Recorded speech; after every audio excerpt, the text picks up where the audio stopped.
Welcome to the Embodiment Podcast. This show is for you if you see the body as more than a brain taxi. It's for people interested in coming home to the body as a holistic aspect of who we are and how we live. Episodes contain practical tips, exercises you can take away, and interviews with specialists from around the world. I'm your host for today, Mark Walsh. Okay, so on the show today, Martha Eddy. You know, I was really looking at how to introduce Martha because there's so much in her CV.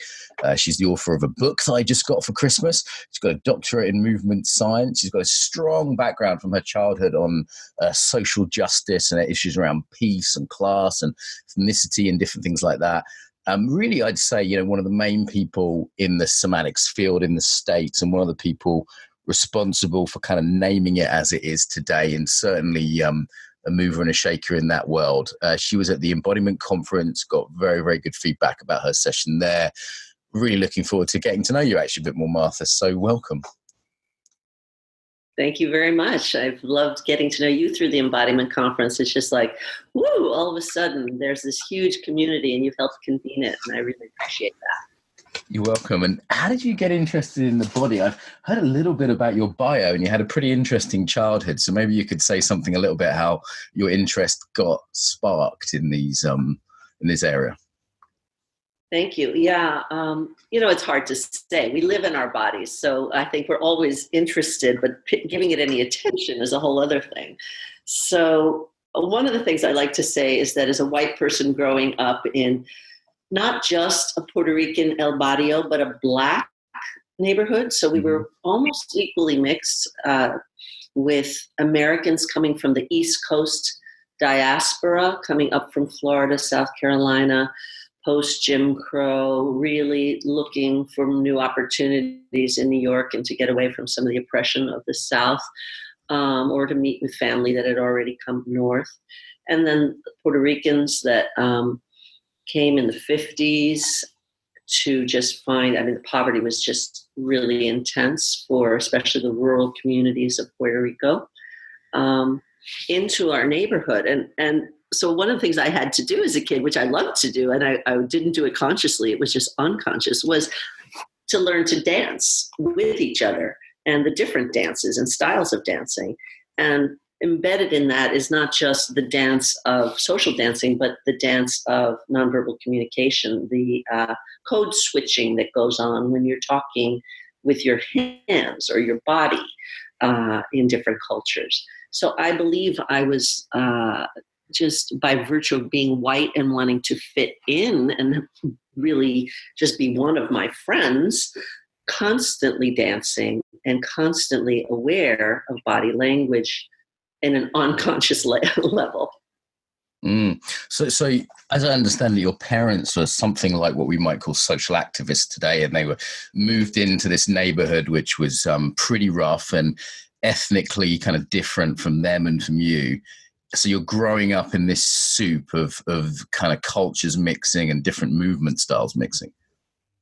That's exactly right. That's exactly right. And generally, they both came in from a spiritual perspective. They felt that their own experience of being aligned with a higher good and a higher power had moved them forward in their lives. My father came out of being on the front lines of World War II for 3.5 years, not as a fighter because he had chosen not to fight. He didn't want to kill anybody, but as an ambulance driver. So he volunteered with the British 8th Army with the American Field Service and went through the whole North Africa, Middle East, and then from Italy up through into Austria to the end of the war.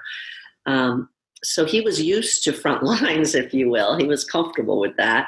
But also during that time in Syria in particular, and literally on the road to Damascus, they had this amazing experience of celebrating a minor battle. And it turns out that the higher up had been saving a cask of new wine that hopefully he didn't steal from a local winery, but somehow was gifted. And so they were awarded it, and the guys all got drunk. Dad would say they were almost hallucinogenic. The way new wine can be kind of different than really cultivated wine. And he saw all his friends start to like drive their Jeeps around the desert and others fighting and brawling. And that's where they took that energy, that kind of like release. But he kind of crawled away and climbed up a mountain and looked down on it all and got awash with this huge spiritual experience that, despite the kind of craziness below, that there was great love, great unity, great beauty, great joy, and that this is what life was about, and that his purpose was to help any person on the planet just feel their own capacity to connect with that. So that's how my dad got to East Harlem, El Barrio, in New York City. But my mother is a whole other story. And I don't really fully understand the drive of a 22-year-old person graduating as a scholarship student from an East Coast school, all of a sudden want to land herself in the pre-feminist era. We're talking about 1949, in the middle also of El Barrio. But I can tell you this about my mom. She was a tomboy. She loved BB guns. She liked breaking windows. So that helped. And then on top of it, she had also had a spiritual experience. So she was at Sankaty Lighthouse on this little island off of the Cape Cod of Massachusetts called Nantucket. And she just felt that her life purpose was to serve others that had less than she did. So the rest is history. They met as interns from the Union Theological Seminary. So they were studying. They both chose to study at a school that had a social justice mission, not any one denomination. So it's interdenominational spiritual development. They both planted themselves within what's called congregationalism, very much a U.S. American form of Protestantism, which believes it's the Pilgrims that started it. But basically the idea that any person could be at the pulpit, that there's no person that's allowed for that. So it's also very democratic in that sense. So there they are, these kind of democratic types that have this mission that the whole world can open to their spirituality and that everybody should have equal access and equal rights. And they meet each other, and the rest is history. They created a family and stayed there for the rest of their lives. They both died in East Harlem. Okay, so you're growing up in this, in the city area with these parents with a kind of strong kind of social mission, spiritual background. I know I've heard they were working in things like drug rehab, which, by the way, we share. My parents were in inner city Liverpool working with drug rehab just around the time I was born. And they moved out to the countryside. They decided it was too dangerous for children where they were. So they moved out to the countryside, but similar in some ways. And you started moving at a pretty young age, right? So starting with ballet and then moving to more forms of contemporary dance. And then, we could spend an hour just talking about the people before you even started your own work, because it's a sort of, for those who know dance, I know not all listeners do, it's a bit of a who's who of sort of New York dance name dropping if we go through all the people you studied with. I will say that I didn't do ballet till I got to college, but yes, I did study modern dance. Yeah. And so how did this sort of dance back, so, starting off as a young girl and then through to college, how did that evolve into somatics and the kind of more embodied approach? Like what happened there going from dance to this exploration of self, the more sort of conscious side of things? Great. So a couple things. I would like to back up to like sort of that first dance class, Sure. Because, by the way, I seem to have a little bit of an allergy, so I'm going to sneeze at some point. But No problem. Here we go. I bring this up because I actually did a one-woman show about it in the late 80s. And she being me, did this process of going across the border of East Harlem into the Upper East Side is what it's called today, but it used to be called Germantown, so it was more German, or Yorkville. So it was a middle-class neighborhood with upper-class streets like Fifth Avenue and Park Avenue on it.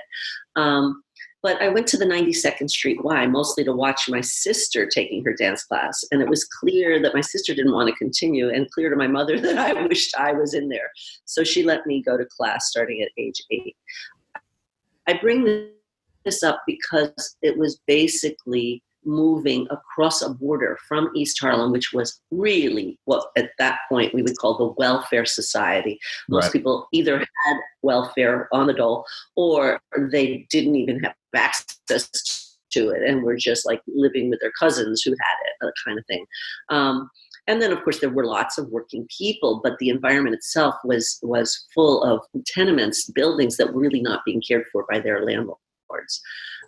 Into just 4 blocks south from 100th Street, crossing this wide boulevard, two-way street, 96th Street, going to 92nd Street to this beautiful building called the 92nd Street Y, which was actually the Hebrew Y. So when you say Y, that's good. I'm going to interrupt. That's going to be confusing to a lot of foreign listeners. A Y is a YMCA. Is that right?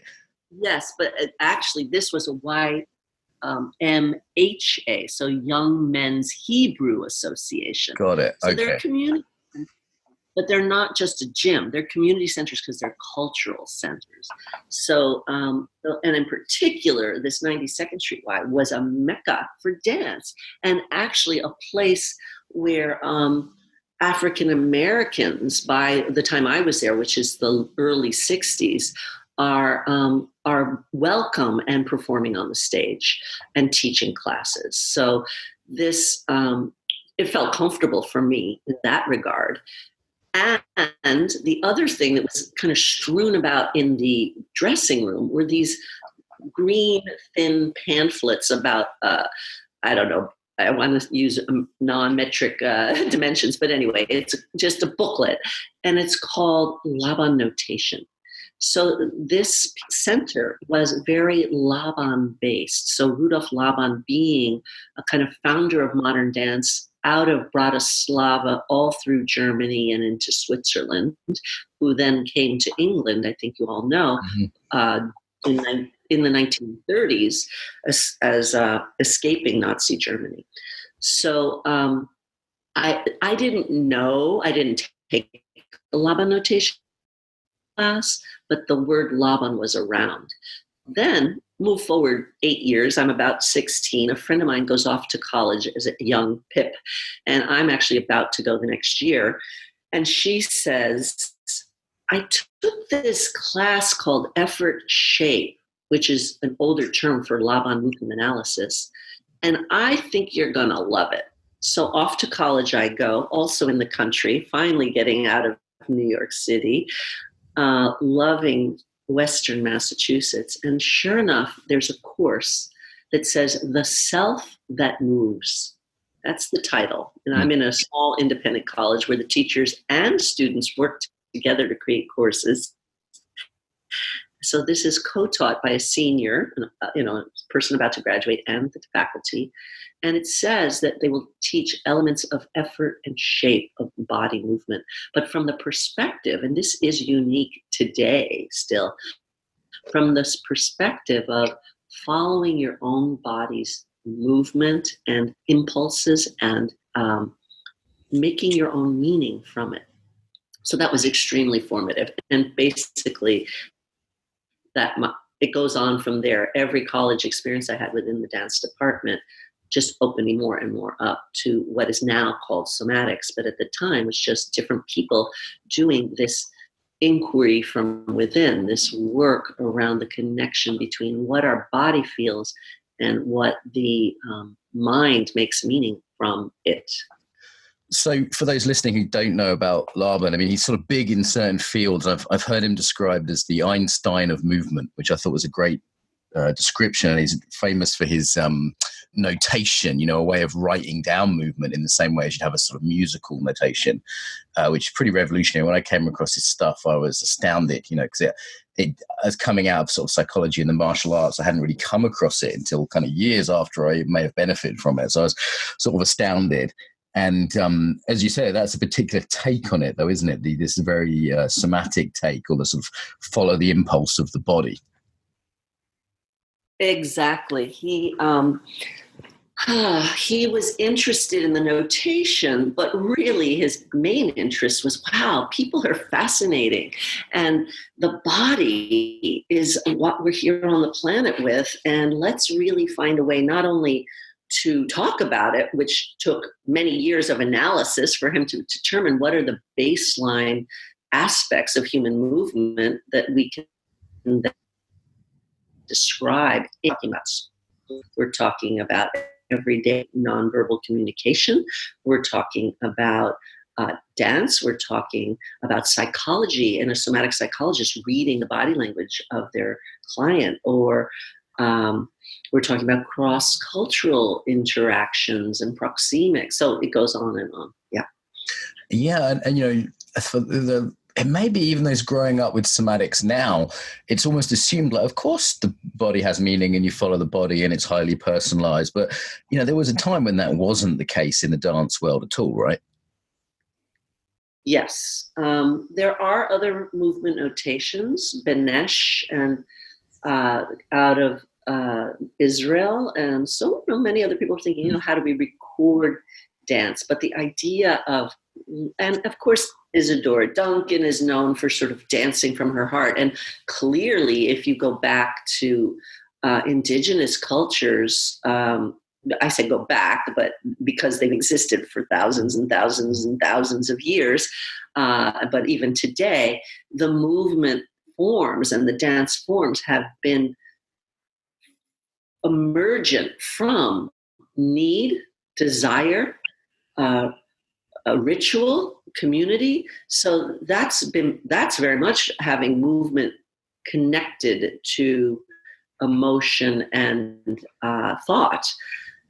But then all of a sudden in the dance form, and certainly in the dance training, there's more of the sense of, can you be on this beat with this body part at this exact time and basically follow me, be the corps de ballet, be able to just kind of become a wash or a wall of movement that may or may not be infused with emotion. Although I do believe the best dancers kept that piece alive.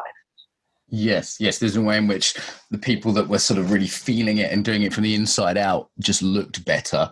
There's a paradox there, isn't there? Because the trap here, of course, I think in any kind of performance art like dance is that one's disembodied because one's orientation is the performance and how it looks from the outside rather than how it feels from the inside. But then people discovered that even if your primary concern was, actors definitely discovered this, plenty of that in New York, that if it was coming from the felt self, that was quite different than simply painting it on from the outside. Yes, and I'm glad you brought up theater, because that's, of course, another huge application of the Laban work. There are many different types of movement for actors, Grotowski, different forms even through the mime trajectory. And so the Laban work can be a scaffold, if you will, for exploring movement in acting as well.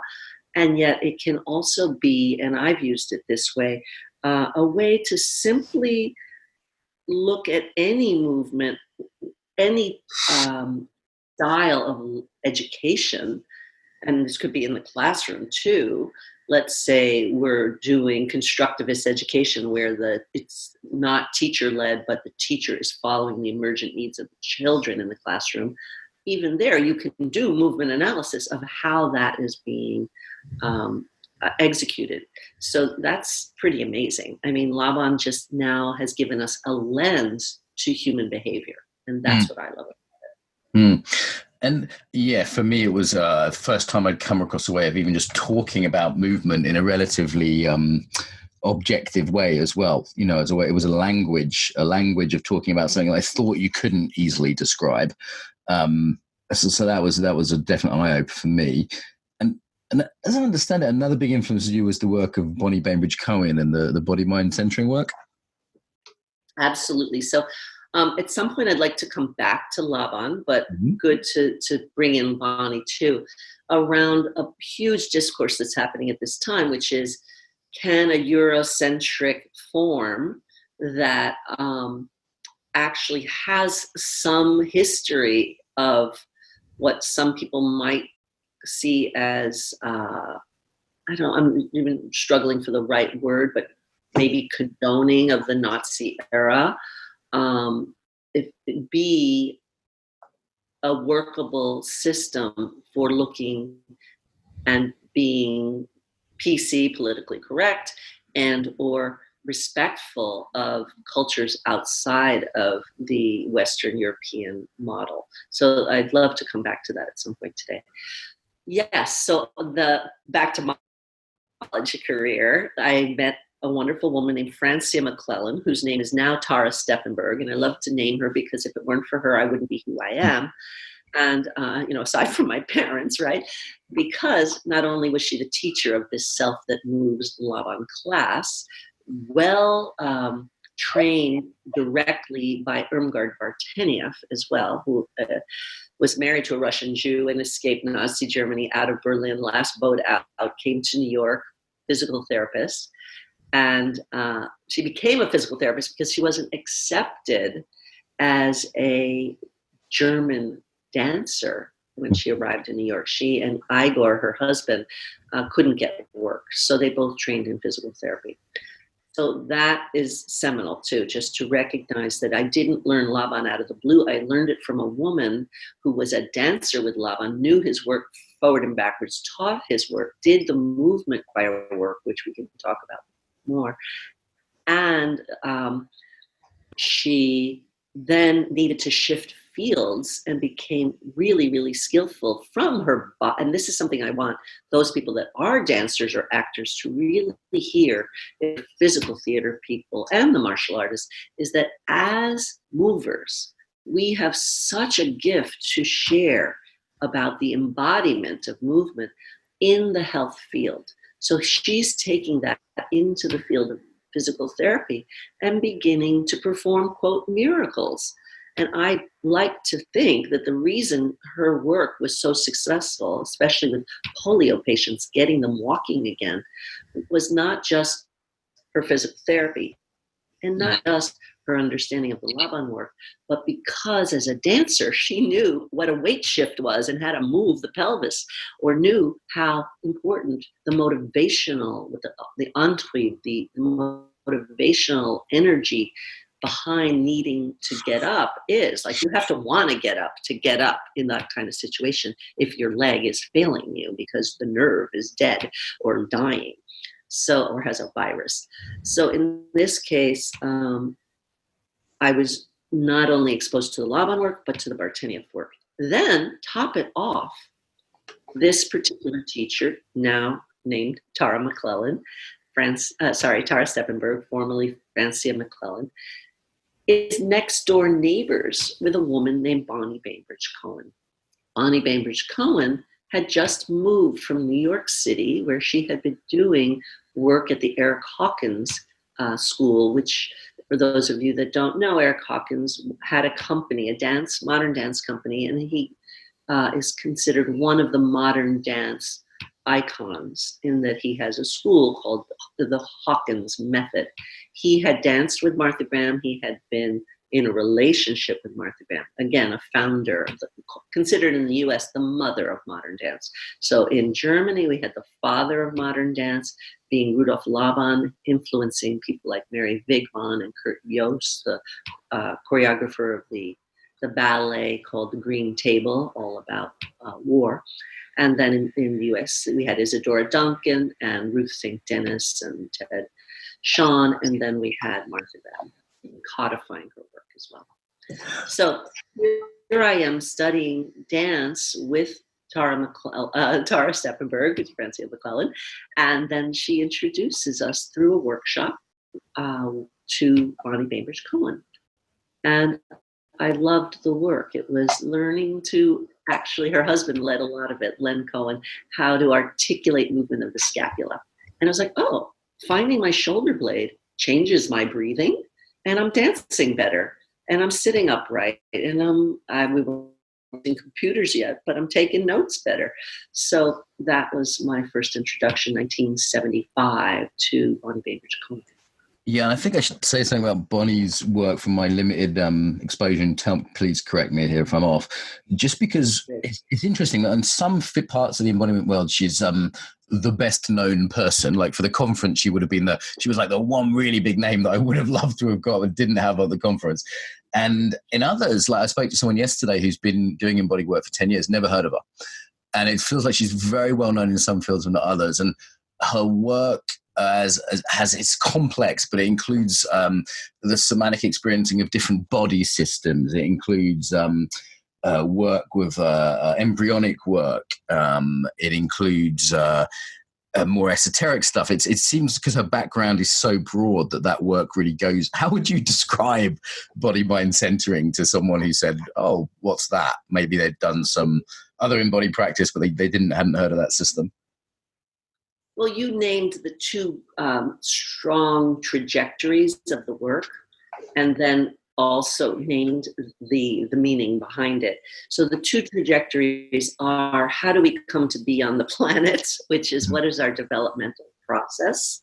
So, and it begins with conception through the embryological process into really looking at the first year of life and how those movements, so starting from 9 to 10 months in utero, or I should say 5 to 10 months in utero, because some people are born premature, and then the first year, 12 to 14 months of coming up to standing and walking, and of course that could be even longer for some people, that period is formative for how we move today as adults. So we both learn in body-mind centering, in terms of the developmental trajectory, we learn both how to be helpful to a pregnant person or to a young infant or parents, as well as anybody of any age right through to hospice, using these roots of developmental process. That's one trajectory. And then the second is what you named, which I call embodied physiology. And in the BMC work is called the body systems work. So I think if any of you have studied biology, you may recall that there are body systems, and those tend to be things like respiratory system, eliminatory system. But in BMC, because our interest is in embodiment, we actually don't focus on the functional process of breathing, for instance, that uses nose, bronchi, lungs, and then moving into blood and the like, and into the cell. We look at tissue type, because the type of tissue is a clue into how to feel and get sensation, and very similar to the Laban work, to identify the quality of movement that tissue supports. So now I'm using language from Dynamic Embodiment, which is this translation process and merging process I've done of the BMC work with the Laban work in order to explain better what BMC is.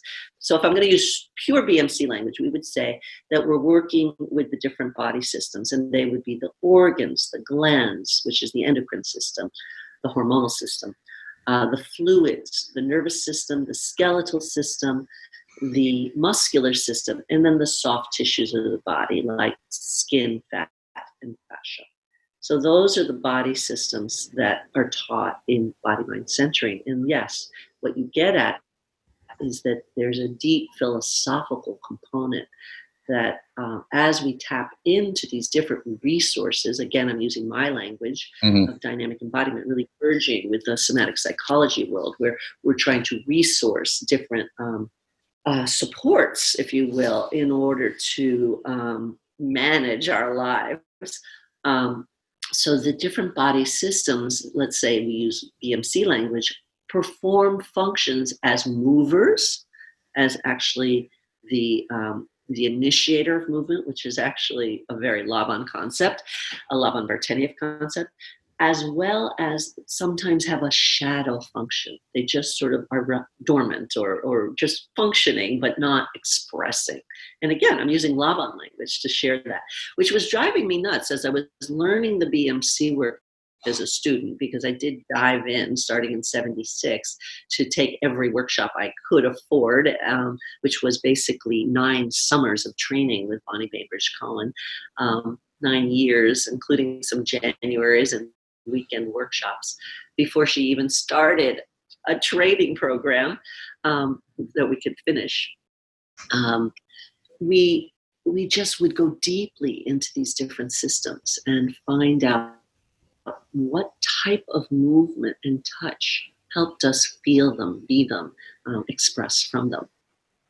I just want to point listeners to another resource on that work. We had Beverly Nolan, who's a therapist and a yoga teacher on the show from the UK, who's working with Bonnie's work a lot. There's been a couple of other people we've had on who are training her work. So look through the other episodes if that's appealing. I'm going into it for the first time this year, doing a few sort of 4 or 5 day body systems workshops, really exploring those systems from the inside out. And I've I haven't studied so far that much because there's a nebulous quality, or like, how do I make this practical quality to it when I've come across it? And without saying anything negative about Bonnie, who I only experienced once and thought was an absolute genius in her own skill. But there's a quality that's sort of a bit hard to get hold of with that work. Do you know what I mean by that? I absolutely do. First of all, when we were doing it 40 years ago, when we would say move from your kidneys, that was pretty esoteric right away. Now people are like, oh, yes, I feel my kidneys. And, everybody knows much more about their bodies and how it functions. You can get information on the internet. But there are still so many of us that, and I say us because there are parts of my body I still haven't completely tapped into. I may know my spleen, but I may not know like the nodes of some, I'm trying to search what I haven't really studied, but some substructure within it. Really embody its fullness. And so it's a life path to spend time inside the body. And it's some people would say it's more of a navel gazing kind of thing. You're just so inside your body. What are you doing in life? But it can be directed outward. And again, that was one of the things that I did with the BMC work when I created Dynamic Embodiment, which again merges Laban movement analysis with body mind centering, is to say, this is somatic work. Somatics for what? Why are we doing it? What's our purpose? And so it's attempting to ask that question. We can journey forever inside the body, but why are we doing it? And this is an interesting question because different people in the embodiment field listening to this answer this differently. And my sort of primary orientation was martial arts, which is it's like for survival. It's pretty, it's pretty direct. And business, which is like, give us something that works, give us something that can help us make money. We've got a short amount of time, be practical. So that orientated me in a certain way, which in one way was very good because it led me towards what's practical and what helps people. But in another way, kind of closes some of the more exploratory doors, or some of the more, when I started dancing just for the joy of it, not as a way of moving to become more combat effective, the whole world opened up for me when I started dancing for joy and for emotional expression. And then there's this freedom to practices that say, okay, we're going to spend 6 days rolling around on the floor exploring our fluid system, and we're not quite clear why, but it might be interesting. And part of me hates that because it's like, what's the point? And but another part of me goes, wow, how much does that open things up that we're not focusing our attention on a very narrow aim? So it seems to me there's almost a sort of spectrum there with pros and cons at both ends of that spectrum. Is that making any sense to you? It's completely my experience. Right. So, I was a complete nerd for this stuff, but I have to say, I was coming out of having lived in Spanish Harlem, where I was the white person who occasionally, not very often, mostly I was with my friends, having a great time, loving the dances and the music, and just, playing kickball and everything else. But occasionally I was being called white ass, and I was watching those bullets, or one of my stories is that a guy from the South Bronx was a gang leader. I didn't realize it, kind of cute guy. But anyway, he's on our block because it turns out someone was moving into his drug territory from our street. And so he was there to control that and stop that behavior. But he decided that I was going to be his girlfriend. So it was kind of like, and I'm talking, I was 11, really little. And so I had to go up on the rooftop. I had to be observed with him. I had to kiss him, all these kind of pressures. And so, I get to college 5 years later, I've got a lot of body shit to work through. And so rolling around was great for me. So it I didn't realize it. I was enjoying the pleasure of it, but it was deeply, deeply healing work as well. Yeah. Go ahead. Yeah. Is there sort of, in my experience of growing up relatively poor in a sort of working class farm area, so very rural, but, in some ways some equivalencies, being around drugs and things like that, and then working in war zones for a few years and sort of seeing the sharp end of life. And part of me absolutely loves the non-utility of some embodiment practices of, we're just going to jump up and down in fire rhythms or roll around on the floor or whatever, just for the joy of it. What a luxury. And another part of me goes, this is fucking pointless middle class bullshit. When I'm in, and I'm not picking on BMC by any means here, in case people are out there thinking I'm kicking their puppy. I'm not. I mean, this applies to a good 50% of the field that I love. And I have this sort of tension between the sort of middle class explorative, let's create art, let's play, and a kind of more working class or more sort of sharp end of life appreciation of like, yeah, but what's the point? And I'm seeing parallels in your own life here, so I hope it's okay to bring up my own experience. Yes, of course, yes. Go on. I actually coined a term, and it hasn't really taken off because it's got its problems. But I basically said, if you're in somatics for what? Let's do somatics for activism. So I just called it somaction. But it's pretty funny because, in my growing up, it's like, give me a piece of some action, some action. So I love to play with it. But anyway, somaction is about, let's take the soma into action. Let's take the embodied experience into action. And that can be different for everybody. It could be business, and it could be very corporate, or it could be really looking at equity and social justice issues, or it could just be healing. I say just be because the major portion of what most people that train in somatic work do is to help other people heal from both illnesses or injury or psychological challenges. Yeah, so I think we've got two avenues we could go down here. Like, one is the health aspect to your work, which is profound and deep, and then the other is the sort of the justice, social justice, equity kind of side. Which of those is feeling sort of more alive for you right now? And I want to cover both. Yeah, well, I kind of feel like, for me, just historically, the health one is the first place, and then back to the social justice. It would fit in. If you don't mind me weaving them a little bit, that feels okay.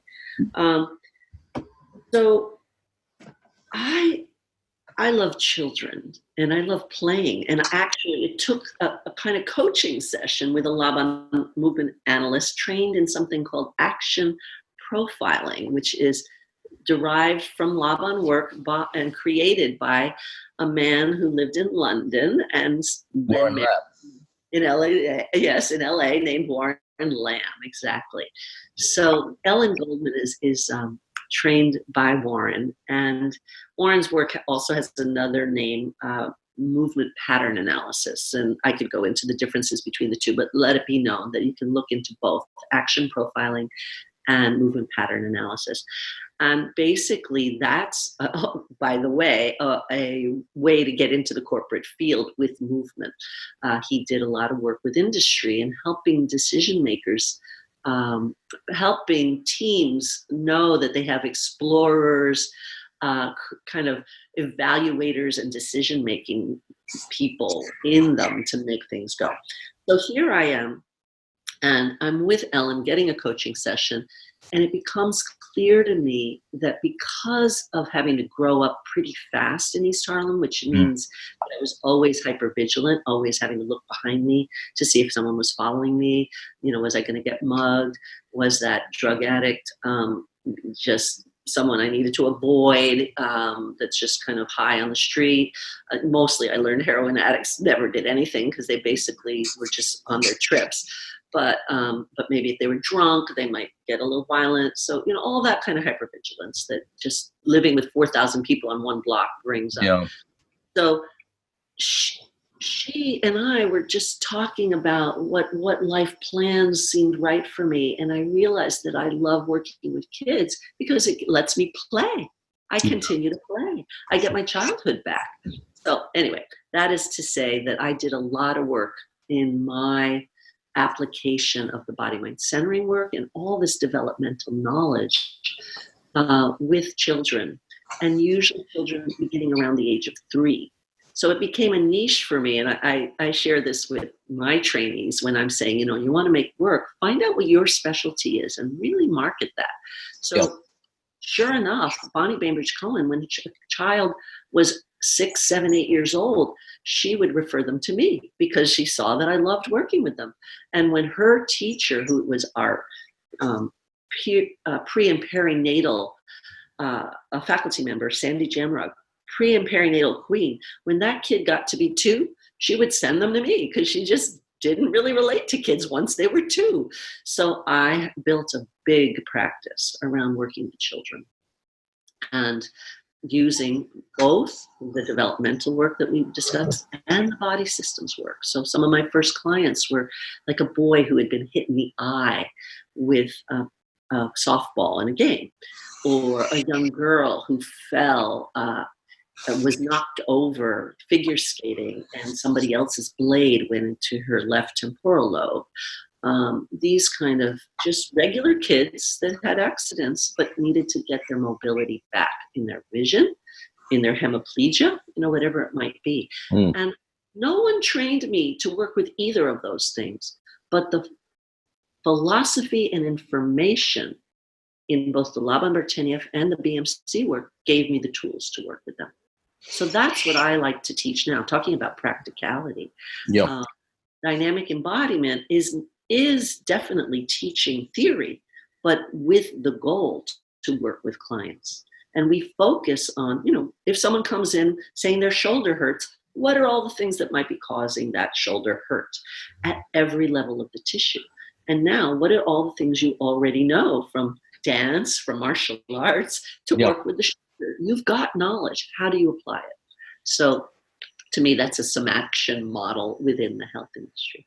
So health has been through children, and then I also just have, because this was a new field, picked up any work I could possibly get.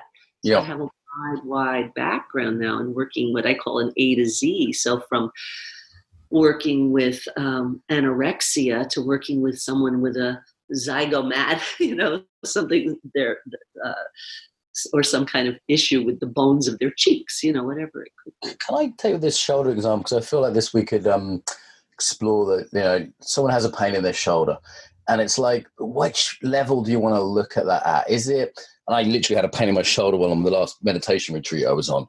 And on one level, it's like, okay, I ruptured that shoulder snowboarding a while back, so the ligaments aren't quite in the right place, the AC joint's out, and maybe I just want to do some yoga stretching.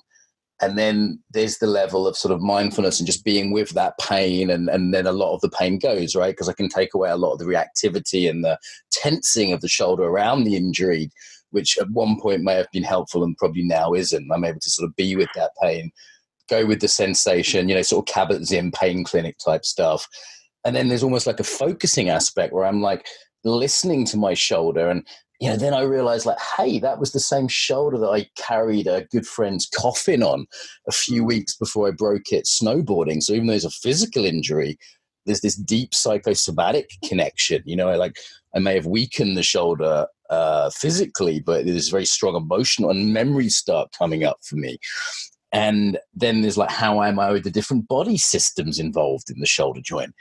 Like, there's all these different layers, some of which are addressed by conventional medicine and some of which aren't. And some of, I don't know any system that would look at, I'm staying with a shoulder injury just because it was literally what I just had. I was just working with when I was sitting meditating. And like, any system that would look at it so holistically, like from all those different angles. Well, I can say I'm grinning right now because I'm very proud to say that is exactly what I do my best to train dynamic embodiment practitioners to do. And I will add that you're very much, the examples you gave, which are great, and I really believe in them because it's the empowering piece, it's an important piece. You're the client paying attention. But as a practitioner, we have to teach clients how to pay attention. Yes. I mean, I came to that with a hell of a skill set of years of work, right? And even then I felt like I was still a little bit fooling around in the dark. And we always are. I say that our work is detective work. Yes, nice. We're always putting together these huge pieces at these multi-level layer, with these multi-levels. I would share, and this is, it's one huge principle. It's sort of the overarching principle of dynamic embodiment, is that we begin with witnessing.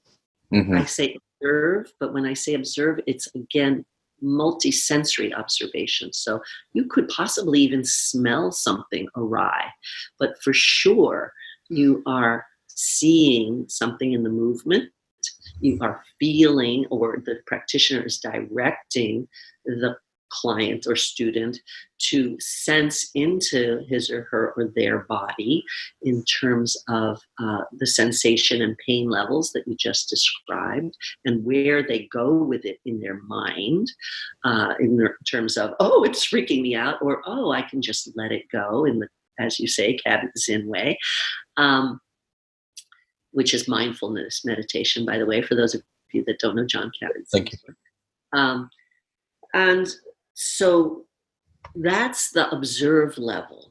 And then again, building out of the body-mind centering. So the observe is heavily Laban for me, because we learned to observe and we literally tested in our observer reliability. So that's a beauty. For those of you that are researchers, scholars, it's really nice to know that Laban movement analysis is a reliable research skill. And you can use it as a language for studying someone. Of course, many people will then want a quantitative biomechanical read, perhaps, depending on what type of study you're doing. But as a baseline to begin with, what I'm seeing in terms of the body level posture and use, the dynamics and qualities of the movement, the shape that the person is making, and where in space they are occupying their psyche, if you will, that is reliable data. And so that's where we start in dynamic embodiment. Then we move into something that I got from the BMC work, which is support. That at a neurological level, our bodies only begin to move after they've held a supporting function. I will describe something specific.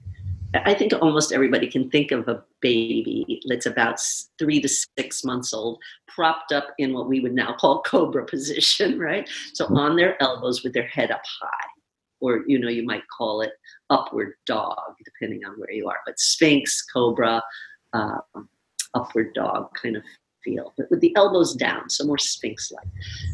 That ability to carry weight through the forearms, through the full elbow to fingertip line, is a precursor neurologically to then being able to push your full body weight backwards.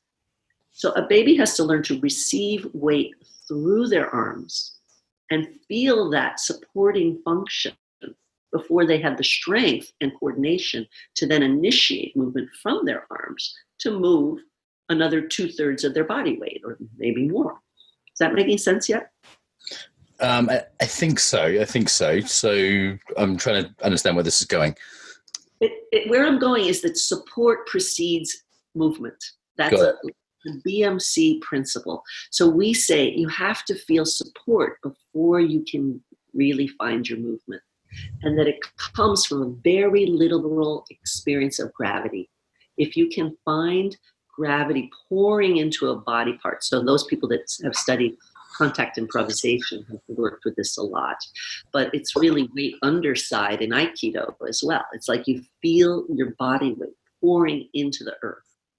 From there, you're able to then jump, for instance, to push off. So that is the principle that I held on to and said, even in the psychophysical work that you just described, that is the heart of most somatic work, the supporting function could be metaphorical. It could be attachment, like that there's someone that cares about you. It could be at the very physical level. Can I feel my body as a resource? And from there, I can move it.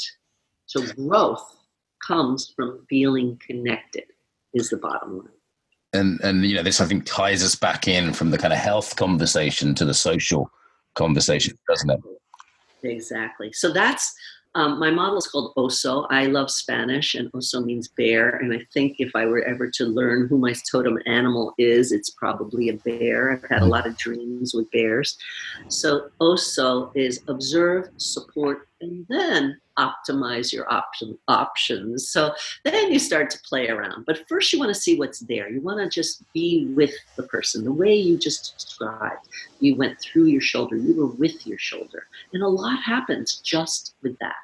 Then, ideally, someone comes along and supports you, Mark, in the place that you're feeling pain, or in the place where you're sensing that old sadness of being the pallbearer, holding your friend in the moment of grieving.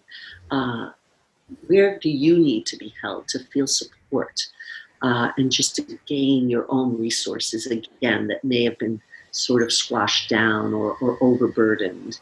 And then once that's kind of breathing and moving and finding lines of energy again, then you can just play and see what other new ways you want to work with. So how does this connect to the kind of social inequality or class differences? I mean, the idea that some people just have less support, whether that's literally, financially, socially, economically, educationally. Let's tie these two things together. Thank you.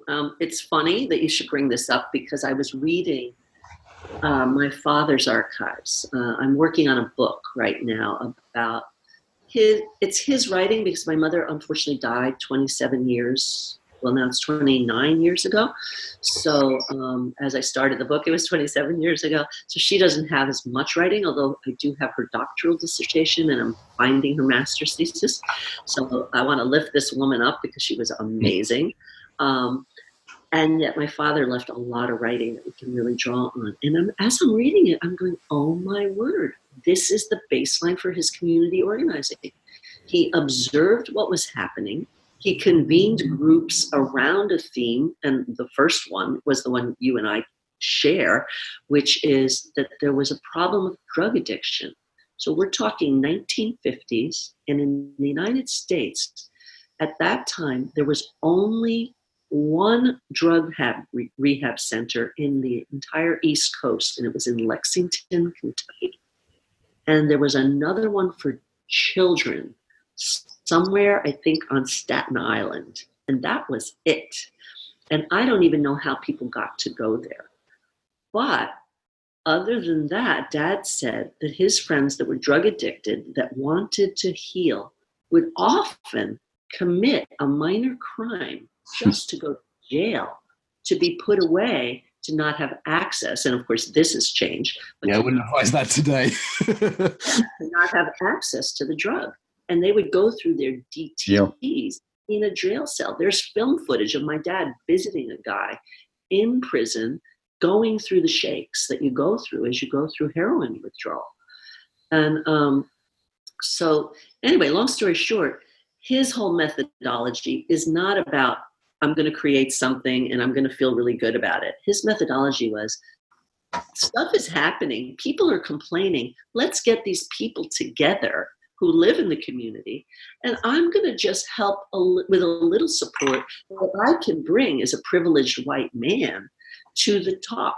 So I have my education, so I can, help organize things a little bit around language or whatever, but there were other educated people, so he didn't deign to think he was the only one that could do that piece.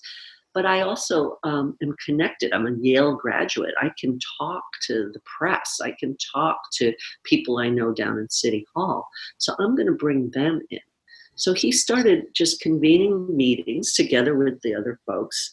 And they would bring in police officers, lawyers, government officials, and had them each speak to their perspectives on the drug problem.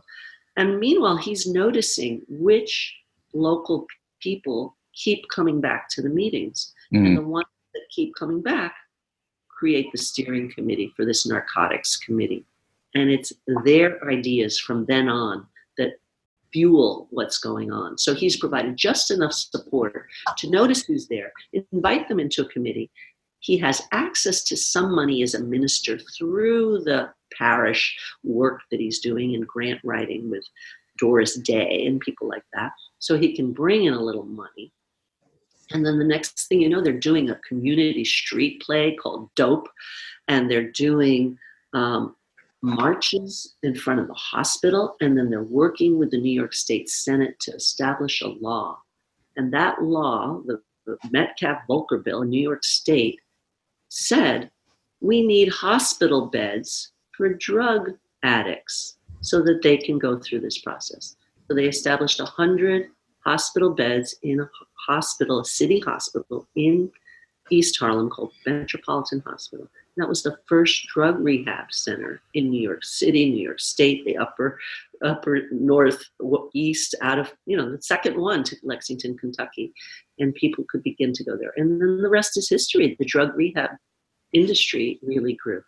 Yeah. And as you know, I'm a recovered alcoholic myself, and so is my dad, and before he died. And for me, this narrative of drug addiction or alcoholism as sort of evil or moral weakness, and then moving to seeing it more in the health realm. And then I see with people like Gabor Mate, not just the health realm, but the social health realm is kind of how it's now being perceived, which I think is an even bigger improvement, because obviously seeing it as a health issue is, an addiction is a lot as a allergy is a lot better than seeing it as a moral weakness in terms of what you can actually do with it. But seeing it also in its social context is now the sort of embodied perspective on it. That's a sort of update, I think, of the sort of basic 12-step huge move to see it as a health thing. So huge kudos to anyone that was involved in that.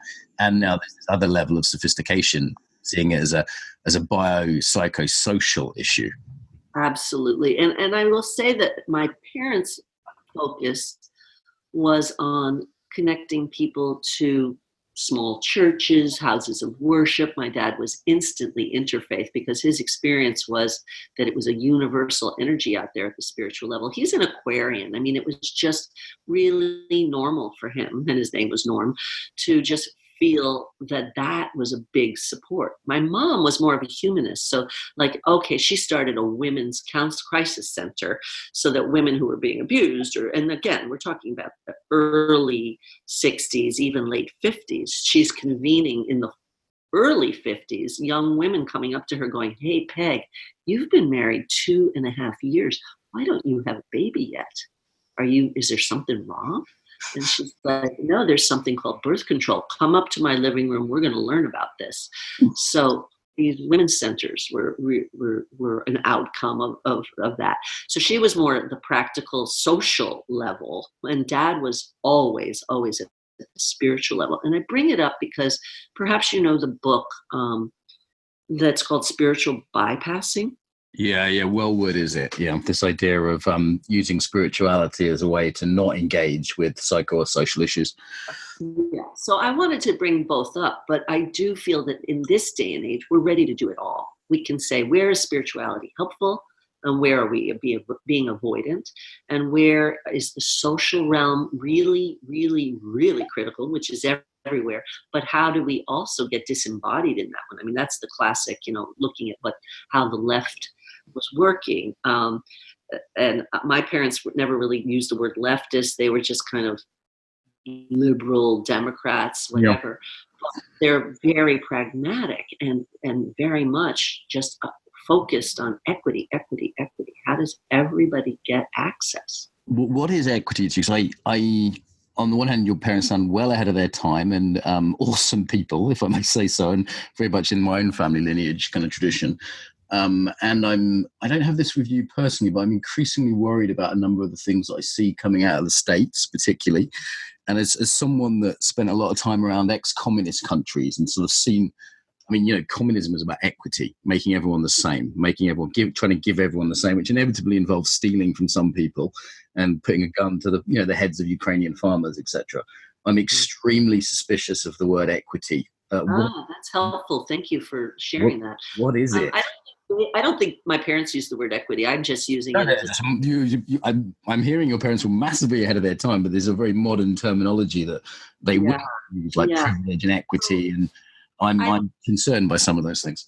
I can't even remember the words they used. It was, and I'm going to start reading back and looking at them more. But it was just having access is what I'm talking about. Having access through the democratic model. My father, in particular, was very active in the democratic clubs, which were these little storefront spaces where people would meet and talk about voting. And there were Democrats that he said, those people are corrupt, let's avoid them. So it's like, who is really representing people's needs in general? And how do we make sure people that have the talent for that are actually becoming representatives? So one of our dear friends, Francisco Diaz, worked with my father in housing and then became an assemblyman, so there's that kind of important sticking with the democratic model to the extent that it works. And the idea of access to sort of some of this embodied work's been, that's been at the heart of my work for my whole career of, like the conference and YouTube and this podcast. It's making this stuff available. I'm aware, I'm had a massage today, £50. I'm having a therapy session tomorrow, £50. And that's the sort of cheap end of those things in some ways. So that's for like $60, $70, same in euros. And I'm aware that that's pretty unique. Not everyone has access to some of these. Not unique. It's pretty. There's this percentage of people. And growing up, I wouldn't have definitely been in the percentage of people that had access to those things. Well, thanks for bringing that up because it's a chance for me to mention my book. So I wrote a book called Mindful Movement, and I subtitled it "The Evolution of the Somatic Arts and Conscious Action." And the somatic arts, the evolution of the somatic arts, is really telling the story of how different people that did a self-healing process came to then develop a system. So many of you have heard of the Alexander technique, Feldenkrais method, Bartenieff fundamentals, et cetera, et cetera. So I really map out what I call the first generation. Then I move into the second generation, which are people like Bonnie Bainbridge-Cohen, who it turns out, even though I studied with her for 3 years before I found out that she had studied with Irmgard Bartenieff, and no wonder this concept of initiation, which is a movement, where you initiate from determines what type of movement you do. That kind of work. So the BMC has its lineage in the Laban Bartenieff. So I think that's what actually propelled me to write this book, was that I had to wait years to find out that there was a connection between the two. And I'm going to jump in and compliment you on the, it's almost like I started reading your book ahead of this interview, and the mapping of this field is very difficult. And I really like how you've mapped it out in this, but there's even a sort of complex graphic of all these different schools and how they interrelate. So for listeners who listen to this podcast and sort of wondering how it all fits together in the historical flow, I really want to recommend it. Thank you. And then because I am who I am, I couldn't stop there. So then this evolution of somatic arts is also about the evolution of, I was just trying to find the right word. I could have used embodiment, but I just wanted to talk about activity, action, behavior. So I call it, but it's the consciousness that's really important, right? This is what we're doing, is the conscious action.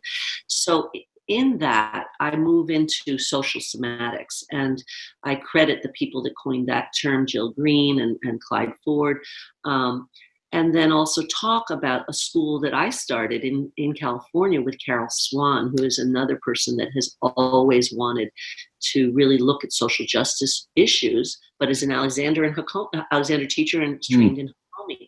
So we got together in 1994 and started a school called Moving On Center, and we taglined it, "We begin with the body." But then we had this other tag, we had to have two, which was bridging somatics with social change. And so we've been doing this a good 25 years now, and we're very proud of it. And in the book, we have quotes from Carol defining the field, but also I talk about what you're talking about, which is things like access to quiet. I mean, I live in New York City, access to a clean floor. These are some of the basic considered requirements of somatic work. In order to go in, we kind of need clean floors and quiet. Well, that's already a privilege. New York City Public Schools, I've done a lot of somatic work there. And we have to kind of contend with there's going to be a lot of noise and the floor's not going to be clean. So what do you do about that? Yes. The other piece is that both at Moving On Center and in my work with the Center, I created the Center for Kinesthetic Education when I moved to New York City. We just do free clinics as much as we can, or by donation. So that's happening at Studio 55C, which is my new studio in New York City. Most of the classes, the teachers have agreed, if someone can't afford it, just come. We want you in the door. This is what's important. But if you can afford it, please pay us. A lot of us are just artists. A lot of us are underpaid women, as it is already, or maybe transgender or whomever. And it's like, come on, if you've got money, please pay. So we're trying to figure out how to communicate and market that. Yeah, it's a tricky one, isn't it? I really have a tension between an ethic of access, like, hey, I really want people to be able to come to this, and also something like an ethic of fairness, where it's like, don't take the piss, like if you got money, give it. And also it's rubbish when I see someone paying twice the person next to them and then coming in with a sort of expensive lunch, that they picked up on the way or whatever, or obvious signs that they could have perhaps paid something a bit more equivalent.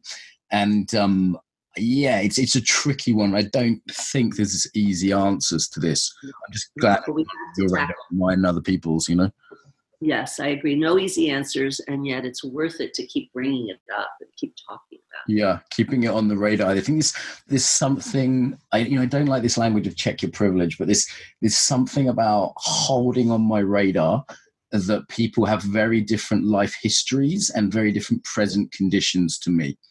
Going, you know what, you grew up with some things that I can't imagine as, say, a transgender person. Or you're living in a different reality from me. And, I have students in Ethiopia, for example. It's an utterly different reality than middle-class Brighton. And really trying as best I can with my sort of limited empathy skills to hold that in mind, both empathically, but also sometimes just very practically, like, hey, you might not be able to afford $10, let alone 100.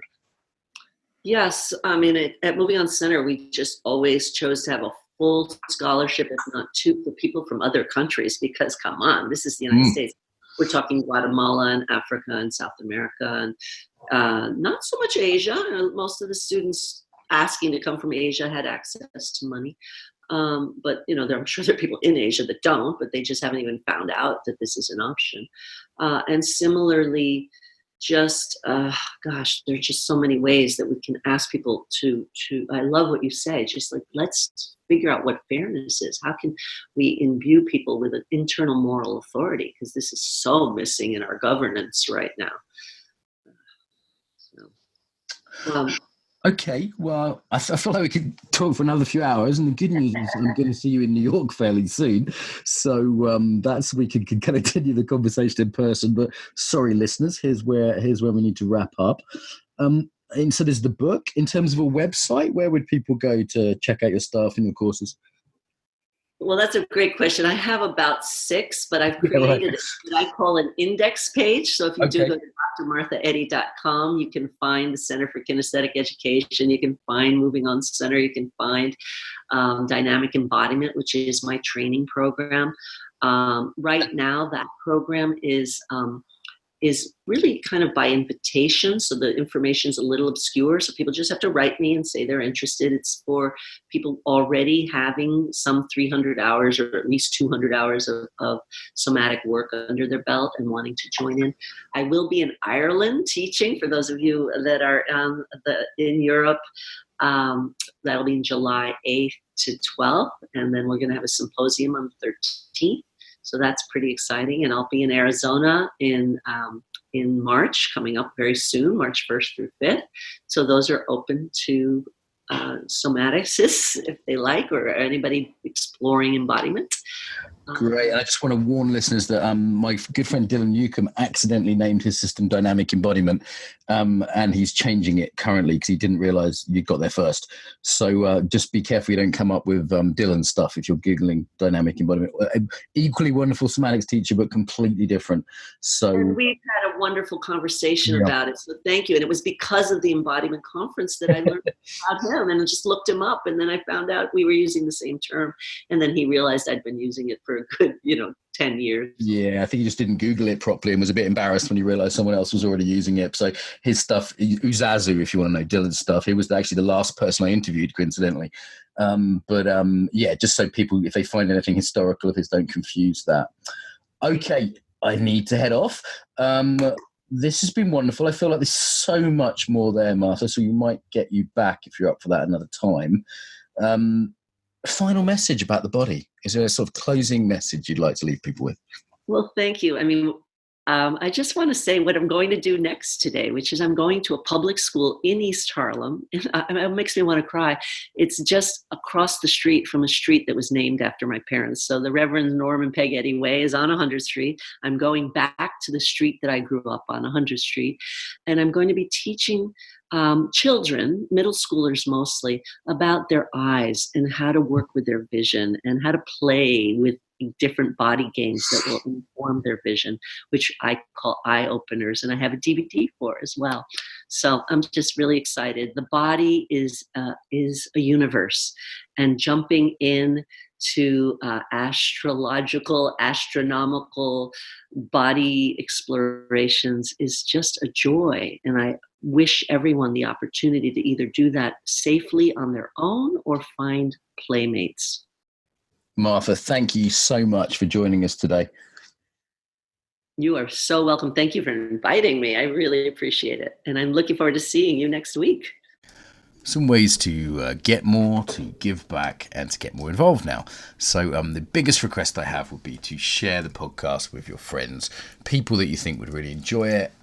Email it to them, put it on your social media, tell them about it, old school. Really appreciate that. Equally, if you want to support us financially, you can go to Patreon. That's patreon.com/embodiment podcast and give us $1 an episode. And I'd say they're well worth $1. So that's less than £1 if you're in UK-ish. So yeah, please go there. On the embodifacilitator.com website is where this is hosted. If you're, most people I think listen to for iTunes. iTunes, we'd certainly appreciate a review. The way iTunes works means that a review means more people will find it. iTunes regards it as more important for searches. So even a couple of sentences review really does help as a little thank you to us. And if you want to go to embodifacilitator.com, you can see the actual, links to the sites. There's comments on there. The Facebook group tends to be where people discuss things. So if you go to put in the Embodiment podcast into Facebook, there's a page which is relatively quiet and a group which does have some discussion on. So I will reply to things personally there. So also on embodifacilitator.com website, there's all sorts of freebies there. There's videos, there's free ebooks, there's ebooks you can buy. And of course, there's our newsletter list. If you want to stay in touch and learn about things like the Embodied Facilitator course and our next Embodied Yoga Principles teacher training, then go to that website and you'll see a little pop-up and you can get the newsletter through there. Okay, so I think they're the main ones. Tell your friends, pay us some money on Patreon, give us a review on iTunes, send us your email if you want to be on the newsletter list, and get involved on the Facebook there. Bit long. Pick whatever you like that works for you. Till next time, welcome home to the body.